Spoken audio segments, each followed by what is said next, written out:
Hey, Mrparka here to do a review. This one's from TLA. This one's not necessarily a horror movie, but definitely fits in the cult category. It is Man, the Woman, and the Wall. Yeah, it looks like a softcore flick, and it pretty much is a softcore flick. A lot of the TLA stuff has some softcore sex, stuff like that. Anyways, obviously it's an Asian film, and this one's kind of weird. It kind of has its own approach to eavesdropping or voyeurism or even peeping Tom type deal. But it's lighthearted in a lot of ways, but actually pretty funny in a lot of other ways, and still a little perverted. Anyways, we have this guy. He ends up moving into this place next door, in this apartment complex, and next door he hears this woman, because the walls are so thin, hence the wall. And anyways, he starts imagining what the girl looks like, and imagine her bathing when she's bathing and stuff like that, even having sex with her boyfriend.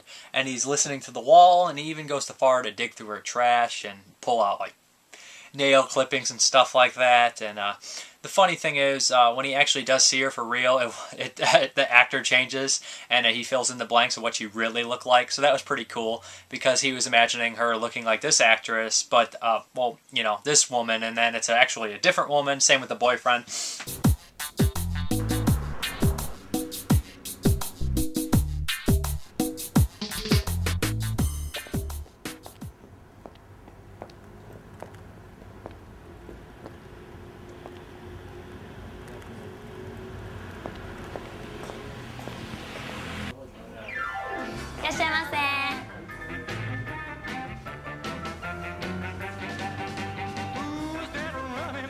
いらっしゃいませ。はい、メニューです。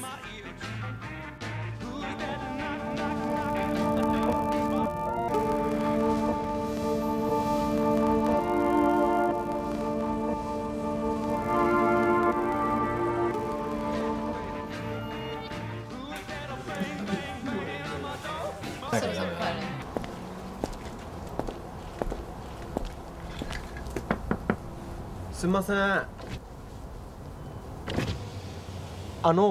杉作一台ってラーメンはわかります？いやー、この辺のもんじゃないんでわからないです。は？この辺に住んでいるもんじゃないんでわからないです。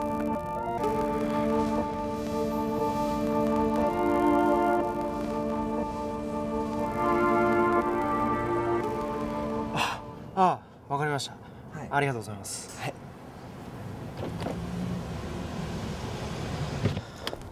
言うたのやろ。It's kind of weird because it kind of goes to show reality and fantasy, how they're different. He even has a mic, basically what he does, and he hooks up to the wall and wireless so he can hear everything. The film does have a couple twists and turns. The girl's getting these prank phone calls, really disgusting phone calls about a guy, you know, like, I want to screw you, and he has a really creepy voice. Anyways, what happens is, you know, he's hearing all this because he's next door, and he obviously falls in love with her. He's attached to her, goes out, finds out where she works at night, and, you know, orders food, becomes close friends with her. They start getting really close, and he finds out one day that someone else is bugging a room because his microphone goes out, and he calls in a friend who knows a whole bunch of crap about this. They break in, and they find that there's a video camera in there and a microphone.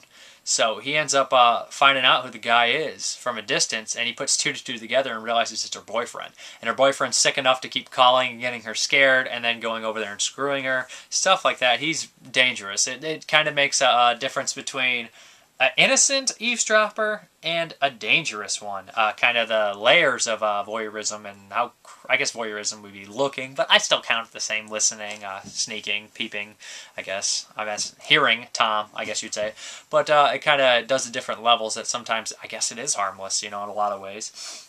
And through a lot of other series of things, she kind of figures out, but they do it cleverly, and they kind of has a cool ending. There's not too much to say. Like I said, it was really cool that the idea that who he's imagining is not necessarily who they are, and when he does see them, he fills in the blanks. There's a little fight scene. Like I said, it's not gory, it's not action-packed, it's not a horror movie. It is a cult item. It is very strange, and it is kind of cool that showed there's kind of a difference in that thing, you know, harmless and not harmless. Still perverted, but a little bit different. I thought the acting was pretty good. I mean, they were all not speaking English, but I thought they did pretty well. And at one point in this movie, I guess you know how he's imagining the people, they dubbed over the real characters' voices over that to get it really weird. So the hearing, like the sound, the voices are always their really voices because that would never change, but their appearances change, which is really cool. I like that idea. And the director said in the making of, which comes in the making of, that you can make a movie on a low budget if you have a good script and good actors and you're capable of doing it. You know, it's not impossible. And he actually had a small role in this. I thought all the acting was good. I thought the making of was pretty clever as well. Not as clever as the making of can be. I thought it was a little different approach to the making of. But the movie was a nice little treat. I thought it was a pretty decent movie, and I thought, you know, had a cool idea, and I thought that it got his point across without shoving it down your throat like a lot of other people would do. But that's The Man, the Woman, and the Wall. Nice little kind of a sweet, romantic, creepy thing, I guess. But have a good one. Bye. 宅配便です。ありがといいお母さんですね。またまたですよ。う。後でお裾分けする。うん毎度。あ、それとですね。これもう一つあるんですけど。来た来た。動いてるんですけど。中身知りたい。え？ああ、わかんないよ。知りたい。うわい、エビ。これやったら美味しいの持ってきなよ。私生きてるエビ初めて見た。マジ？っていうか、こんなに料理できない。いや簡単だよほら。ああ、怖い。大丈夫だってほら。やばいやばいやばい。ちょっと手伝って。やべえよ。何やってんだよ。どこ行ってんだよ。